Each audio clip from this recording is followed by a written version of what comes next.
For people who don't know me, I'm Detrimental 313. I'm 1/4 of the production group, the Underdogs, from the West Side, Collab. But honestly, I think I'm really a hybrid because technically I was born on the East Side at Samaritan Center on the Connors, but I spent most of my life, back and forth. So technically, I call myself a hybrid. I'm from the East and West. So. Oh, cool. Talk about what you guys have been accomplishing, man. I know earlier we talked about a track you did with Oberroland. I always have trouble saying his name. Yeah, Oberroland. Yeah. Oberroland. I always have trouble saying his name, man. Yeah. Well, talk about that song with him. Well, I put out a record. Me and my production group, the Underdogs, we did a song called "Off the Wall," and it's doing pretty good. It's still doing numbers. It's been out for a minute, but I'm just pushing that record. That's the biggest record I got at this moment. I got other records that's like that's in the sewer pipeline finna come out, but that's with Icewear Vezzo, right? Yes. We'll talk about the whole collaboration process. How did it come along, man? Well, it came along honestly out of nowhere, just how my life is. So it was just random. Like it came more of me and my producing partner, Iceman Beats. He came to my crib one time, and I was playing old beats. Like the record, it's really a sample from the record Jam on It. So I grew up on all type of old school music, like the techno music, all those things. So he heard the record, and I made that beat like in 2017, and he was like, "Yo, this record right here, this the shit." I say, "It's a hit." I say, "Really?" He's like, "Yo, send me the stems. I'm gonna work on it, and I'm gonna shoot it to Oba." I've been wanting to do a record with Oba, so I was a fan way, way, way back in the day. Some people say we kind of look alike, favor. So I was more like, "Oh man, this dude, he favored me," and I said he's a dope artist. I said I want to work with him, and the Icewear Vezzo situation, my homeboy Iceman, once again, he told me, he was like, "Yo, man," he said, "Nick, guess who really on the record, bro?" I was like, "Who?" He said, "Icewear Vezzo." I said, "Man, quit lying, bro." So we in the car, we listening to the record, and I'm looking like, it's fucking Icewear Vezzo. You know what I'm saying? It's like, I'm shocked. I'm like, wow, I'm in big words, I was befuddled. But I was like, wow. So for right now, I heard that, and then I saw the video, then went from the videos and went to Shea 45. It went on the radio, 107.5, and yeah, here I am now. Wow, man. Not many. There's tons of producers out here. None of them really get that shot or that chance. Some of them just keep producing beats, and they never get to a point where a substantial artist gets on it, and so that beat never really gets heard. That production never really gets heard, and it's always unfortunate because you can make money doing producing, but never have enough people hear what you're creating. True. And so when you get Icewear Vezzo on it and Oberroland, I'm sorry. Well, the world they gonna know who he is. Oh man. no, they do know. No, I know who he is. Yeah. We follow each other on Instagram. My thing is my name. I have trouble pronouncing his name. It's just something. I'm just like that. There's no. Hey, certain words I'm never. Likewise. But man. So Detroit public schooling. We all got that problem. Me too. You feel me? Yeah. Let's rewind to the beginning days, man. When did you get? Are you from Detroit? Oh yes, yeah, West Side, man. For sure. What hybrid? You know what I'm saying? I still fuck with the East Side. I got family on the East Side, so shout out to my family on the East Side. You know what I'm saying? Yeah. Talk about growing up in Detroit a little bit. Man. It was how every other Detroit story. It was good days. It was bad times, but good days, bad days, but. We just made a way, and just try to stay out of trouble. I tried to at least, but you tried to stay out. You don't seem like a troublemaker, bro. Yeah, because I'm a totally different guy now, man. I'm from Collab, so people know that area. It's troubling. Like trust me, even the good kids get in trouble sometimes. I got caught up in situations.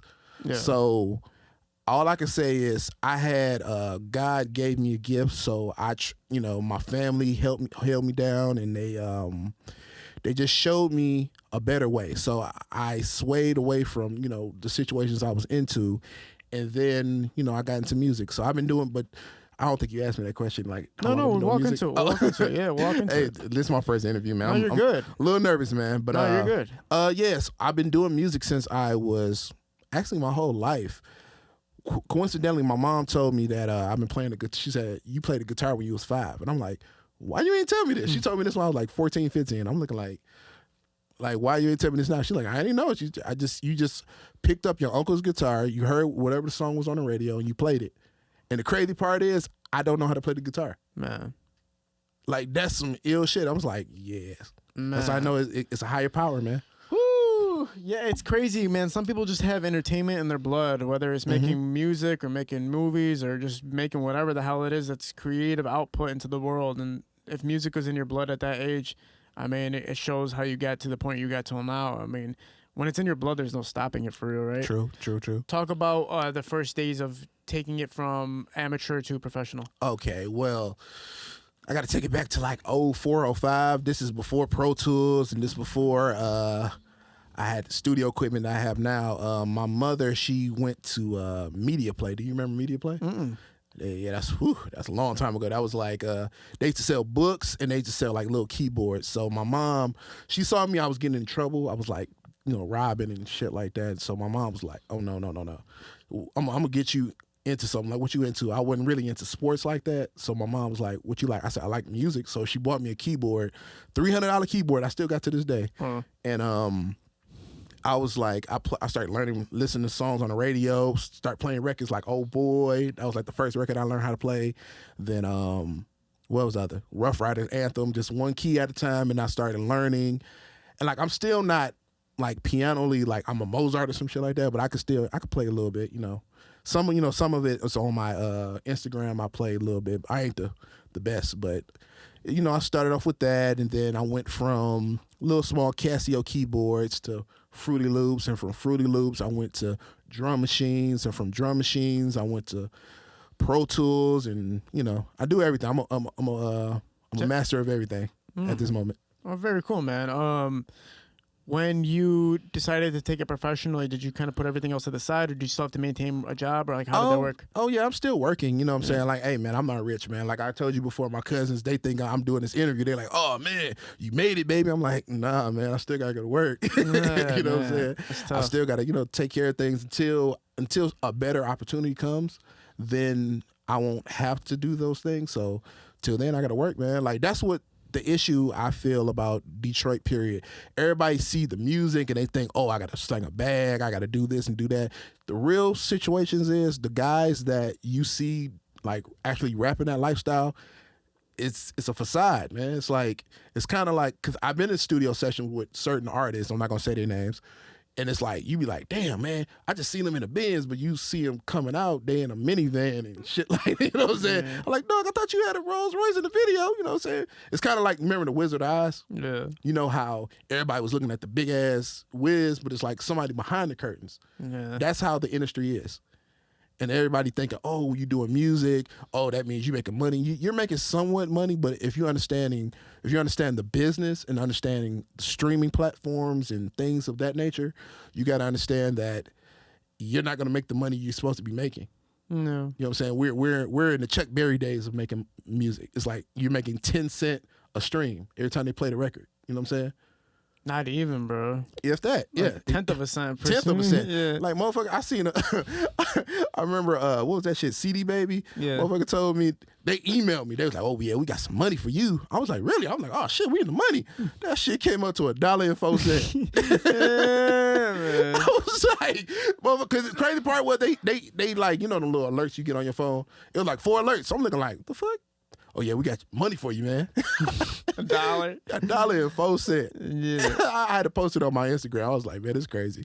But like I said, I'm confused. What was the question? Oh no, see the way I like to do the podcast is it's not even really too much question based. As long as we're moving forward, okay. Kind of walking through the, your story basically. Oh, okay, yeah. And one thing we're touching on right now, obviously, is like, yeah, a lot of it is a facade.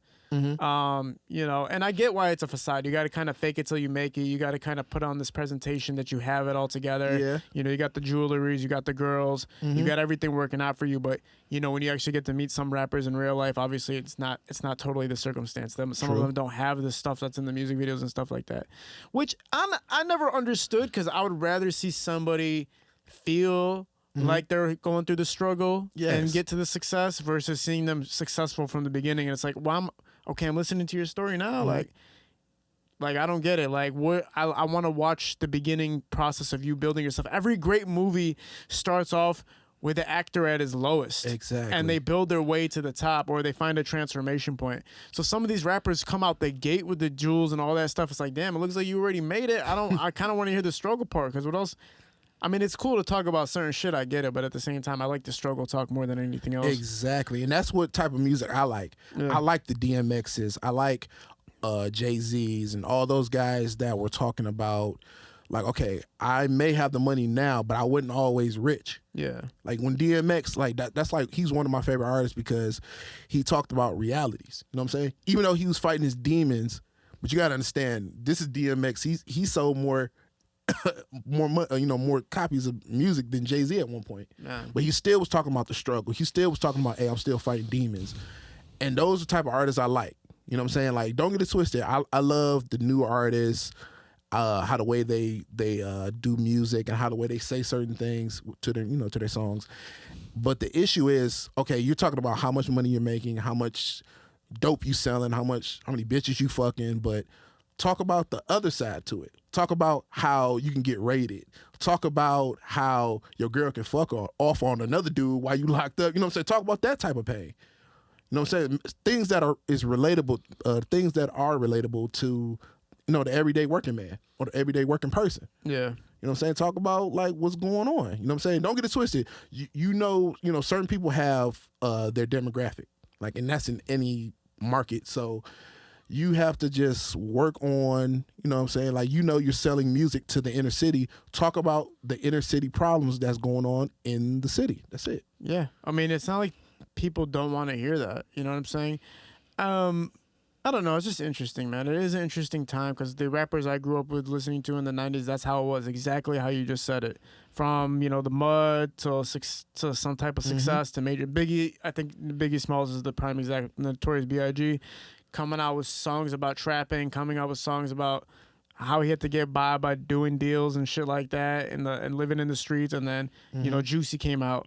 And it's like, you know what I'm saying? Like, you've seen that. Like, damn, now you made it. Now we feel like you made it. Big Papa dropped shit like that. And you're like, damn, you made it. Yes. Like, I feel it. But now he's talking about how that shit never left. Yes. How that shit's still incorporated with his life. So it's like, even when you make it, yeah, you can talk about what happened and we're going to fuck with it, but I still want to hear that beginning story. Exactly. Batman the story didn't start off, it was Batman. It started off, Bruce fucking. Being a kid, you know what I'm saying? As a kid. Oh, by the way, R.I.P. Kevin Conroy. Facts. Yeah, that was, man.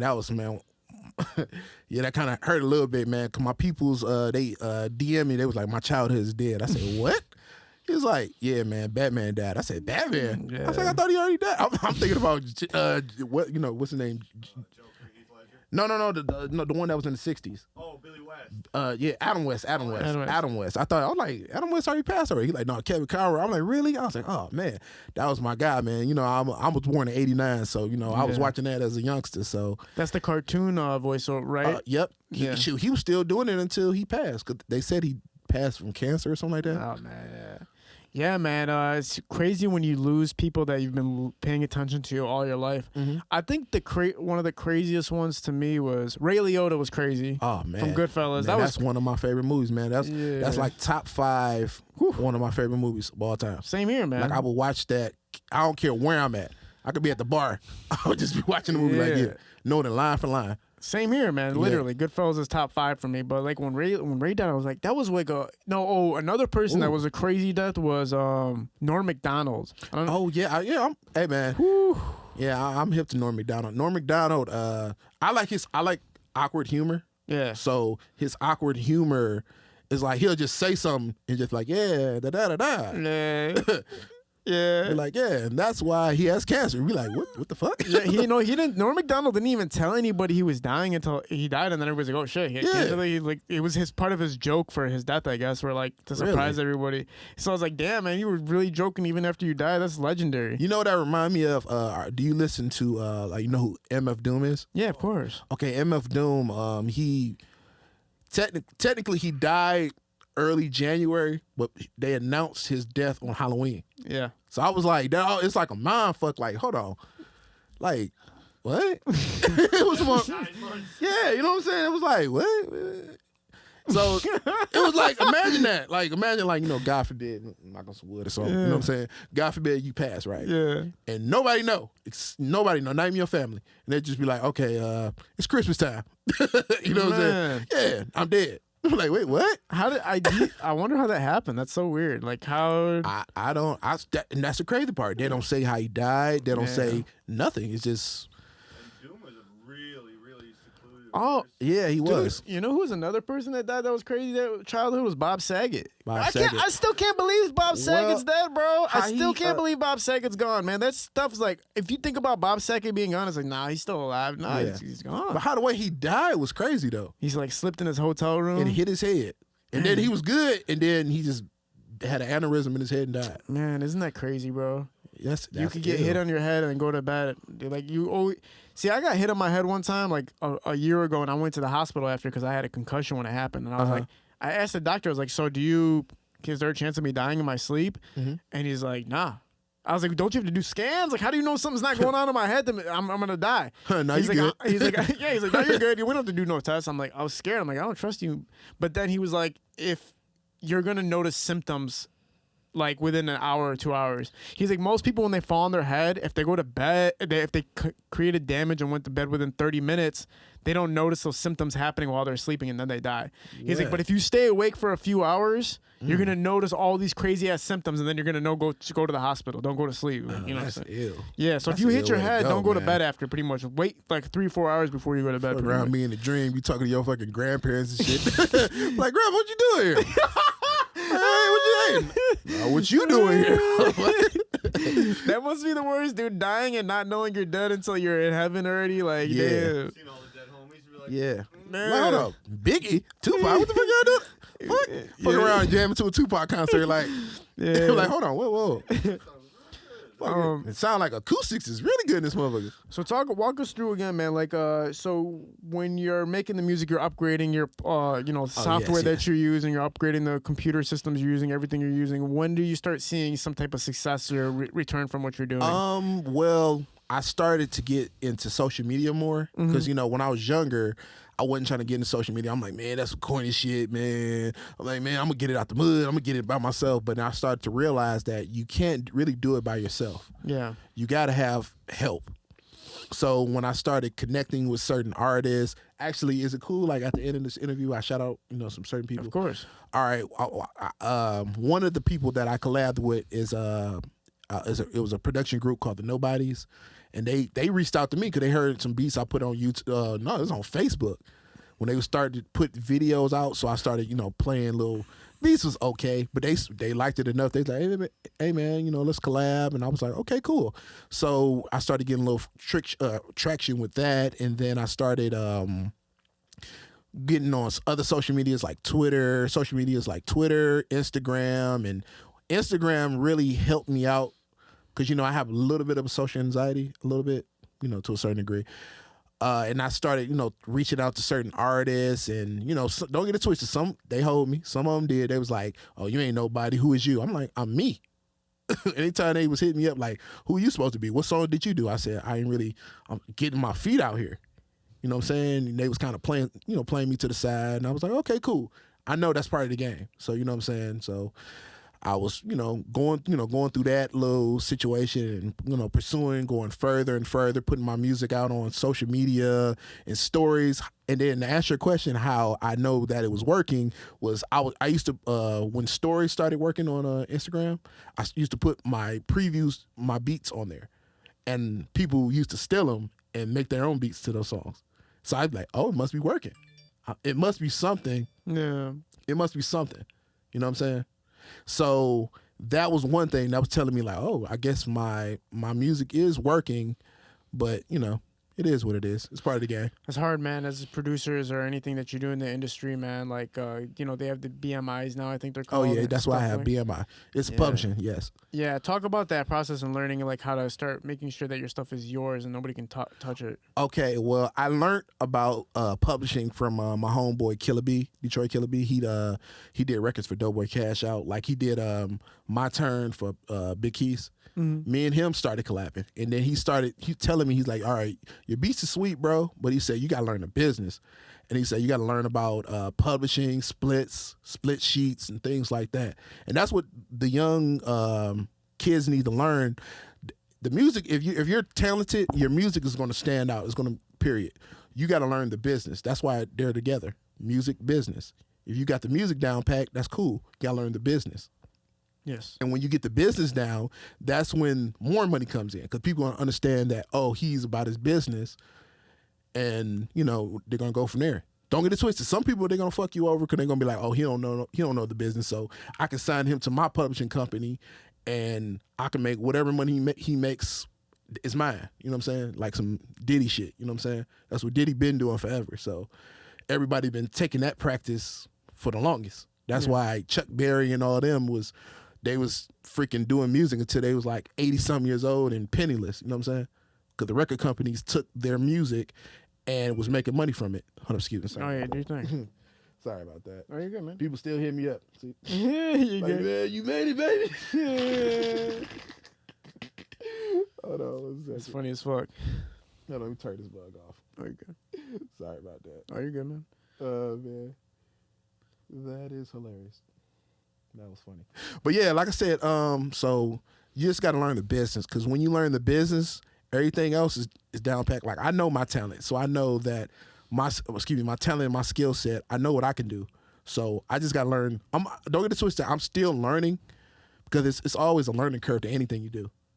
Even like when you was probably doing this interviewing thing, you probably seen your first interviews like, oh, why did I say that? Or why am I, you know what I'm saying? It's learning curves to anything you do. So I'm still learning, because it's a process, you know what I'm saying? It's gonna always be a process to anything, like I said, anything you do. So like, I already know that this interview is not gonna be as great as I want it to be, because I'm like, this is my first ever interview, like period. So that's why I'm probably look at this video on YouTube like, oh, why did I say that? Why am I positioning like this? Why am I talking like this? Why am I, come on, man. Yeah. So, but I have that anyway, because that's just probably just me being an artist anyway. So I'm looking like, I always want perfection. Yeah. But at the same time, you're not going to always have perfection in anything you do. So yeah. What was some of the hardest things that you learned coming up as a producer in the game? The hardest thing, people believing in you. Because, of course, as a kid, like, do you have children? No. Well, me neither. But no, but like, if you have a child and your child tells you, "Hey, I want to do this," like anything that's outside the norm of getting a job, like, okay, I want to be an artist. I want to paint.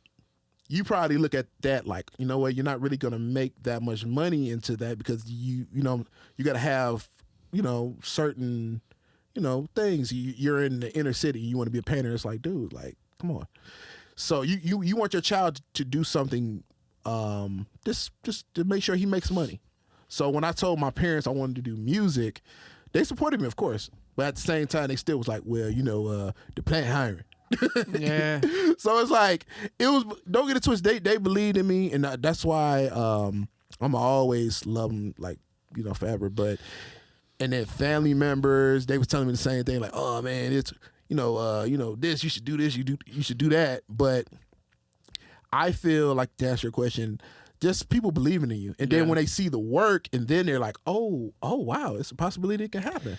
It's the reality of the circumstance. And when I was younger, man, this actually still bothers me to this day. It's like, I remember, I specifically remember when I was younger, I knew I wanted to be in the entertainment industry since the age of 12. Like, for certain, I'm going to be in the entertainment industry one way or the other. And I remember people be like, yeah, go do it. There's not that much money in it. And the chances of blowing up are very, very slim. And then I was like kind of forced to getting a job. And then after that job, I had to get another job and another job and another job, until one day I said, hey man, fuck everybody, bro. I'm doing what the hell I said. I'm quitting everything, and I'm going to figure out how to get into the entertainment industry. Exactly. And then it all worked out at the end of the day. But it's like, damn, man, if you just had let me do that 8 years ago, parents don't understand. Parents look at the risk factor, right? Like, becoming famous or becoming a, artist in any type of way is such a slim probability. No, go to school. Bro, I'm going to fail at whatever the hell I'm going to school for. I'm going to fail at whatever job that I get from that, bro, because I'm not meant for that, bro. I'm meant for literally entertainment. I'm not meant for anything else. So you're going to put me in those positions. I'm going to be miserable because you didn't believe in the fact that I could have just become an entertainer, become successful at entertaining. So these days, I really wish parents would be like, okay, my child is an entertainment type person. Exactly. Or he's an artist. Or maybe he's a good chef. Even though those are risky fields, go do it instead of trying to hold it. But you gotta be realistic too. Some people just don't have talent, but they want to do it. Some people are like kind of loosey goosey where they think they got the skills and they really don't. So that's why I get it. Look how many people, starving artists there are in LA right now. Oh yeah, a lot. Shoot, they on Skid Row too. So that's where Skid Row is all the people that came from different states to try to come to LA and then acting, singing, performing. They're all on Skid Row because they thought it was gonna be sweet, and then boom, it was. Hey yo, can I borrow $1, brother? Got change? You know what I'm saying? Which I'm not downing the homeless community, but that's just unfortunate, Yeah, it's a circumstance of what happens if you pursue a career and that has very low odds of succeeding. Which exactly. We have to understand too. Like some people want to join the NBA, they're like 5'6", you know what I'm saying? And they can't dunk, they can't jump. It's like, damn, like how do you tell this motherfucker that he's not going to make it to the league? Well, some motherfuckers make it, man, like Muggsy Bogues, like Earl Boykins, Spud Webb. But those are anomalies. Yeah. You know what I'm saying? So I get exactly what you're saying, but to take it back, like with my parents, they believed in me, but at the same time, I wish it was a little bit more. Some they had more belief in me, but it's not like they ain't never believed in me. I ain't trying to down my parents like they ain't never believed in me. No, they believed in me, but they had that in the back of their head, like, okay, if this don't work out, a plan B. Yeah. I look at life like there's no such thing as plan B. It's plan A. Don't get it twisted. It's certain situations that you have to do. You have to feed yourself. Because this is not really, like I said, I'm not signed to nobody. I don't have no management. I don't really have nobody. Technically, I'm my own management. I'm my own, how I'm saying? How I hit you up, I DM'd you. You know what I'm saying? I did it. I didn't have no publicist or no manager. It was me. Yeah. So I feel that me putting out, what I was going to say, so pretty much I believed in myself before anybody else did. Yeah. And that's how you got to be. You got to believe in yourself before anybody do. Facts. And that's how I still feel to this day. Like I feel like I write down like little things, notes, like what I want to do in my life. Like I put like high things in the air. Like I want to win a Grammy. I want to get a BMI award. And I'm not even in those categories, even conversations. But I put those lists there so something I can grab to. Yeah.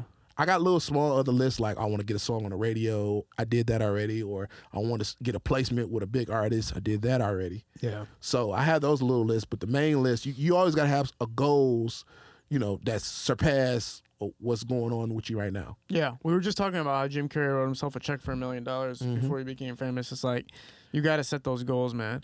But I like how you said you don't have like a manager or a publicist. But I do want to say one thing. Yes. Some of these artists need to stop pretending to be their own managers, because sometimes an artist will be like, they'll message me, they'll be like, yo, did you get a message from my manager? And I'll go look at their page. I'm like, bro, you are your manager. You're just using a different page.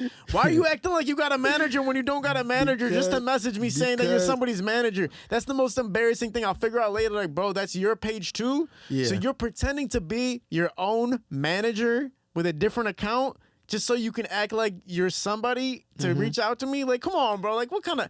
I never understood how people build so many facades, but when it comes to that level, it's like, God damn, man. Like, even you're going to get twisted in your own thoughts if you start creating fake people to represent yourself. Like, you're creating a fake person to represent who you... Come on, man. That's the city that we live in. We live in Detroit where we got to fake it till you make it. You know what I'm saying? Guys be wearing fake jewelry. Guys wearing, you know what I'm saying? It's just a facade. Yeah. It's just a facade. Everything is a facade. Like the older I get, the more I start like looking at people. You be like, damn, really, bro? Like be yourself. Like me, I'm Dolo, man. I came here by myself. Thanks. I ain't trying to be 20, 30 deep with niggas. You know what I'm saying? That's not me. I'm not that guy. I'm not the dude that be in the club just smoking hookah and just acting like I'm bigger than anybody else. No, I'm what's the word I'm looking for? I'm sociable. I can, is that a word? Sociable, yeah. Yeah, sociable. Yeah, I'm pretty sure it's a fucking word. I want to figure out, but like, nigga, that ain't even word, my nigga. The fuck you owe, nigga. But no, I pretty much I can talk to anybody. Yeah, I'll chop it up with anybody. I'll chop it up with the goons in the corner. You know what I'm saying? You know what I'm saying? I don't act like I'm bigger than I am. Yeah. I'm not rich. I'm at a point in my life where I want to be successful, but I'm not rich. So I'm like, I'm not putting on a facade of, I got nice clothes on, but that don't mean I'm rich. You know what I'm saying? Talk about the record you had spent on the radio. Is that the same song? With Yes, it's the same song. Okay. Like, it's crazy how everything worked out. Like, I think God intervened in everything I do. I feel that God did it. You know what I'm saying? I get it like secondhand news. Because I have like I said, I have a production group, the Underdogs. Yeah. It's 4 of us. So everything I get it from other people in the group. They're like, yo, man, the song on the radio. I'm like, what? I'm at work chilling. He's like, dog, the song on the radio right now. I'm like, man, get the fuck out of here. Yeah. Same thing like I said when I heard it, when I said Vezzo was on the song. I was like, same way. I was like, man, get the fuck out of here. I heard the song on the radio. I forgot how I learned.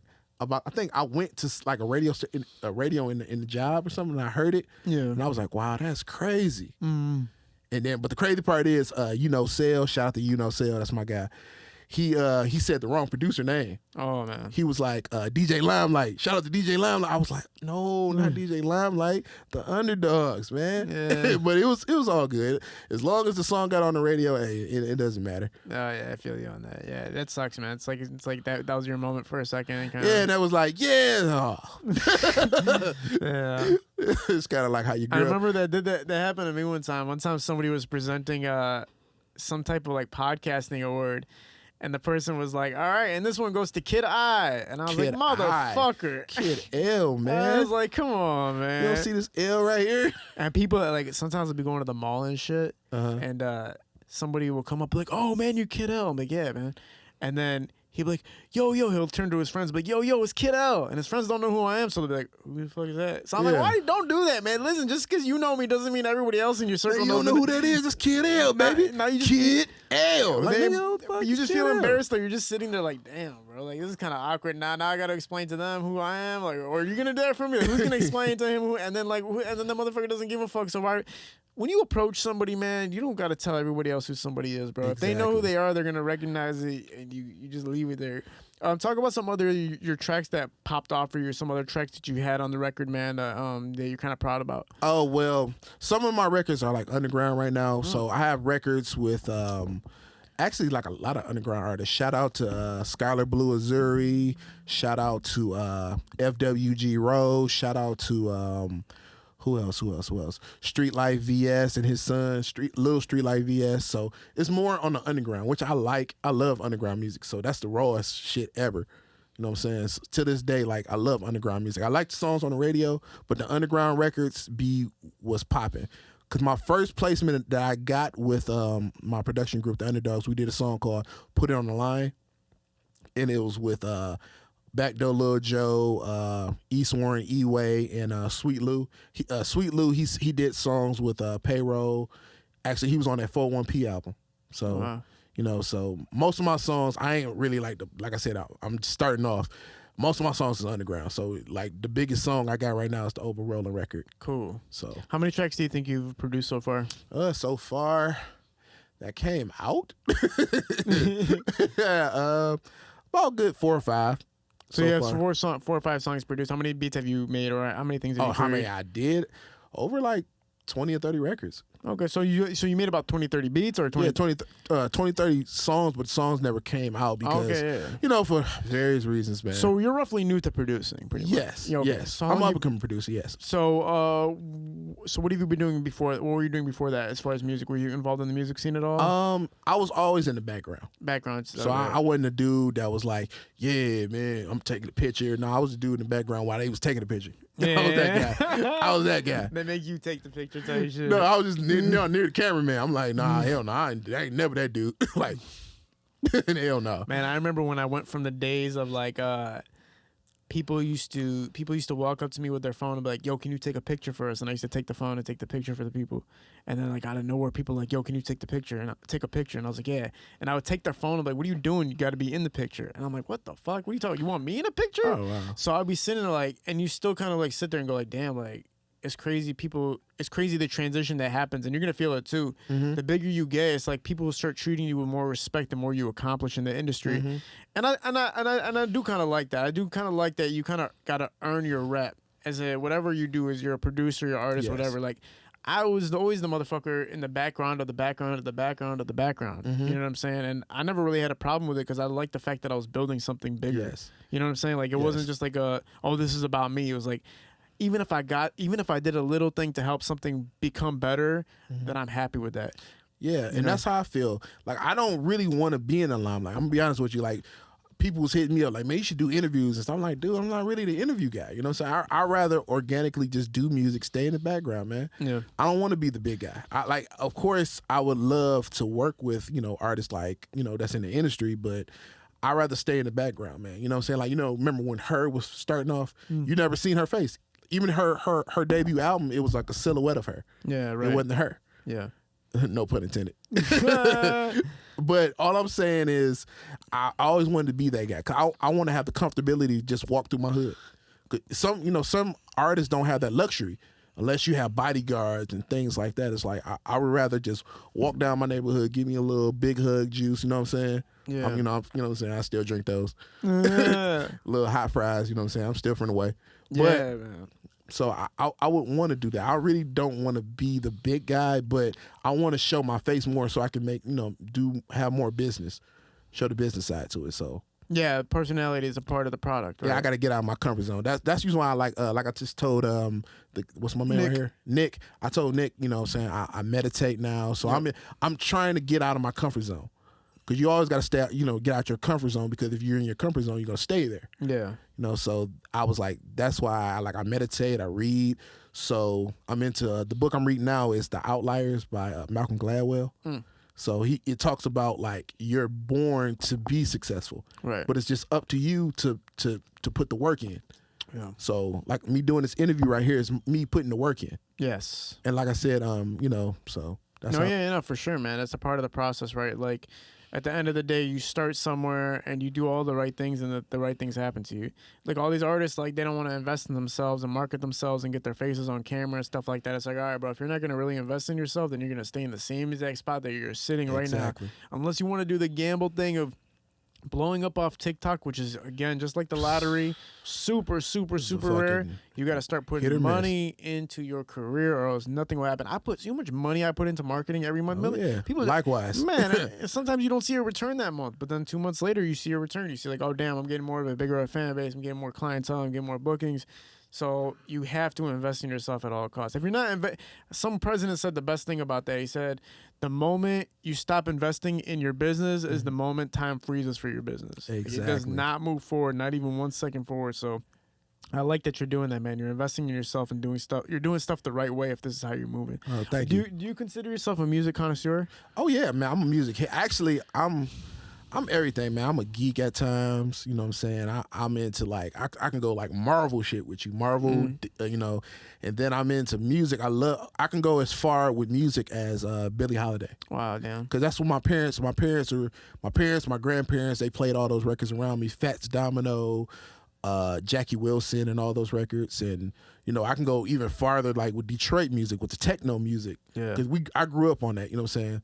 With the going to the rec, if you from the rec, if you went to the rec, you know what I'm talking about. We used to be jitting and shit like that. I came from that lineage. That's why our beats sound the way we sound, because it came from that type of music. But a lot of people don't know that, because it's really not no documentary that show or talk about that.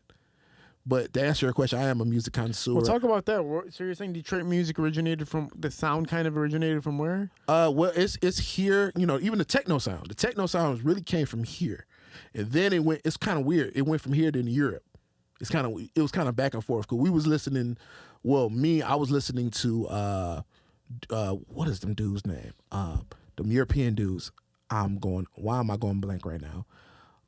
What is their names? Tech something, I forgot their name. Mm-hmm. But anyway, like I said, those type of records we were listening to, my people, my family, we were listening to those records, the African Bambaataa, yep, and then Nucleus and all those records. And the reason why our beats were fast was because, we was in the clubs and he was dancing and they sped the records up. And then that kind of went into the Detroit sound. And I ain't gonna cap on, some people be on here be capping. They'll be like, oh, I started Detroit sound. I ain't do that. I'm just, just talking. Yeah. Most of them guys, they be like, oh, I started the sound. And No. We're hell just no. talking about how you feel like the sound got created, like how it got curated. I think it got created by mistake. I think motherfucker just probably hit a motherfucker fast shit. Like, oh, yeah. I like that. All right, put a little snare to it. So it's all, the people that I feel started it, like Helluva and Helluva and a few other artists. So most of the guys, I put them on my page. So if I forget it, forgive me. Helluva, what's dog name? RJ Lamont. I say RJ Lamont, yes, because he started for the new generation, like my generation. Him, Doughboy Cash Out with Payroll. Who else? Dame died, and then Meech, like Michigan Meech. Do you know who that is? Yeah. He that's what the sound is now. And then Energy. So it all came from techno, in my opinion. And then it went to the hood sounds and that's why we got that record, the little bass lines and shit. It came from Meech and all those guys, in my opinion. I don't want to be like, I know motherfuckers probably be in the comments like, oh man, it came from this way. It came from. I'm like, everybody's gonna have their opinion about where something came from. At the end of the day, it's just cool to hear somebody who has, a knowledge of music and again understands the history of it to kind of explain their thoughts on it. Anybody who's done their research and is a student of the game can talk about how they feel something happened. Yeah, and then on my page, follow my page, the Real Detrimental 313. I always show love to everybody. Whoever the people that influence me, you gonna show love. Like I said, I was a fan of Mike, who else? Tough Tone and all those guys. Eastside Cheddar Boys, Rock Bottom, the Lodge Boys. Did I say Street Lords already? I'm not sure. I don't think you did. Street Lords, if I did. Who do you think was the most substantial figure in curating what the sound of Detroit music is right now? Blade Icewood, because he surpassed music. Like when you see somebody do this, you already know that's Blade Icewood. You know what I'm saying? Like when he did that dance, people's doing that and they don't know who Blade Icewood is. I seen them in Little Caesars, little white ladies doing this. They don't know what the hell they doing, but they doing it. You know what I'm saying? So I feel that Blade Icewood, even with his name, with the Ice Woods, he was talking about woods and we was talking about buffs way, way before the whole industry was even trying to do that wave. So that's why I say he's more influential, because he surpassed music. But a lot of people don't know because he passed early in his career. Yeah, unfortunately. Man, yeah, Blade. Everybody that talks about who kind of it is usually Blade. He's usually the first person that gets brought up. And it's interesting to hear that perspective on it too, man. Man, this has been an awesome talk, man. Is there anything you want to cover before we head it up? Yeah. Let me. I told people I was gonna shout them out in the thing. Hold on, give me 1 second, my brother. Oh, you're good. I'm gonna shout my people out. Oh, yeah, hold on 1 second. All right, let me go. Give me a second. All right.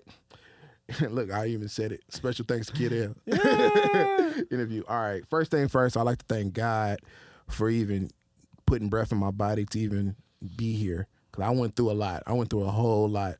Like I told my man's right here, like I lost my mother a year and 3 months. And my mother and my grandmother a year and 3 months apart from each other.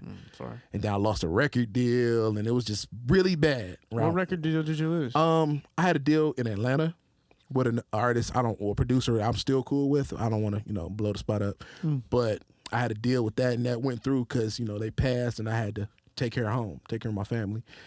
And it was just bad. But, I will come back and do that. I'm gonna go full. I'm gonna go full into it. Okay. But yeah, my shout outs is my mom, R.I.P. Shout out to my dad for inspiring me. Trying to, doing my music, you know what I'm saying? Shout out to my grandparents, R.I.P. to them. Shout out to my family. Shout out to all my supporters. Shout out to my cousins, Marcellus, Stefan, Damo, Miguel, Aaliyah, Jelly, Timothy, Isaiah, Rachel, my cousin Michael, my cousin Brandon. Shout out to my cousin Matthew. He's the one that really got me out of, my little funk. I wouldn't even get out the house. Yeah. So shout out to him. You know what I'm saying? You real for that. And shout out to his company too, Stash House. I like to thank my principal, Mr. Woodhouse, for not expelling me for bringing you know what to school. And he put me on to get into music. Shout out to my teacher, Mr. Smith. RP to my to the band teacher, Mr. McTerry. Shout out to the production group, the Nobodies. Shout out to my homeboy Killer B. Shout out to my homeboy Smurf Beats. Shout out to Helliva for the inspirational conversations we had. Shout out to my other homeboy, my other engineer homies, Science and JD. Shout out to Skylar Blue. Shout out to Mike the Diz. We still gonna do some music, my baby. Shout out to Iceman. You know what I'm saying? I'm gonna shout you out, man. You gonna be on this interview too, man. The next time we come up here, the Underdogs. You know what I'm saying? Mm-hmm. Shout out to Most Wanted. You know what I'm saying? Shout out to the rest of the guys that's part of the Underdogs. My homeboy Young Simi. Shout out to Backdoor Lil Joe, East Warren E-Way, Sweet Lou, my homeboy, the videographer, YG Imagery. Shout out to Ober Rollin. Shout out to OHMI Randy. Shout out to Reds 2G, Icewear Vezzo, Doughboy Dre, VC Beats, Lando Sorrell, Vontae Beats, Pooh Beats, Huey Beats, Paris Noel, DNA Prezi, Street Life VS and Lil VS, FWG Row, 107.5, Cell, Shay 45, DJ De Niro, Vito from Down Life Records. Shout out to Dirty Glove Bastards, Detroit Rap News, and Lando. And last but not least, my man's right here, Kid L. Appreciate you, man. Thank you, man. This is one of the most fun talks I've had, man. It's always good to talk to somebody who's, first of all, starting off new, but still knowing the game and still knowing what it is. You have such a vast knowledge of how the game operates and how it moves forward, and the history that you have with the music as well is always going to make it easier for you to maneuver, because when you know the sound, when you know the culture, when you know the music, that's just that history that you can't figure out even in 2 or 3 or 4 or 5 years. So that helps you move and maneuver in whatever career you take. And with the Detroit music scene, it's very, very important to know the history. Yes. And it's just music in general. So it's really cool to see this. I can't wait to see what you make happen out here. It's been an awesome talk, man. Everybody go follow my boy Hilo Visuals, shooting these productions for us. We're at Parallel Sound Studio.